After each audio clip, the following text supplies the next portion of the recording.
திரு மு.க. ஸ்டாலின் அவர்களுடைய குடும்ப வாரிசை தூக்கி போட்டு, திரு கலைஞர் அவர்களுடைய பேரை தூக்கி போட்டு, திமுக கட்சியை விட்டுட்டு தனியா நின்னு ஒரு தொகுதியை ஜெயிச்சு காமிங்க.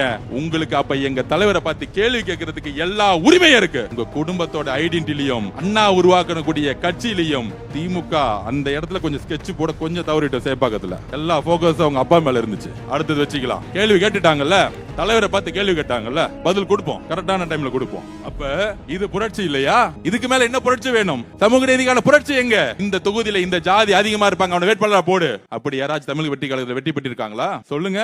இந்த தொகுதிக்கு 30 கோடி, ஒரு ஓட்டுக்கு 3000. ஒரு தொகுதியில் தமிழக வெற்றி கழகத்துல காசு கொடுத்திருப்பாங்களா? திமுக 3000 கொடுத்தா அதிமுக 1500 ரூபாய் கொடுத்தாங்க.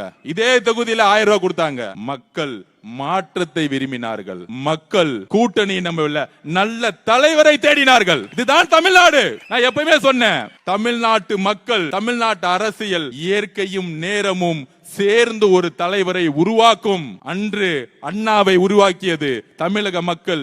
யாரு ஒரு தலைமையை கடினமா அழுத்தம் கொடுத்தாங்களோ அன்னைக்கு இருந்த ஆட்சியாளர்கள் அண்ணாவை கையில எடுத்தாங்க. ஒரு ஸ்ட்ராங்கான ஒரு லீடரா உருவாக்குனாங்க. அண்ணாவுக்கு அப்புறம் பிரச்சனை வரும் பொழுது எம்ஜிஆரை மக்கள் கையில எடுத்தாங்க. எம்ஜிஆருக்கு அப்புறம் அவ்வளவுதான், இனிமேல் நம்ம குடும்ப ஆட்சி தான் திரு கலைஞர் நினைக்கும் பொழுது புரட்சி தலைவி அம்மா அவர்களை கையில எடுத்தாங்க தமிழக மக்கள். அதற்கு அப்புறம் எங்களுடைய தலைவர் சி. ஜோசப் விஜய்களை கையில எடுத்துட்டாங்க.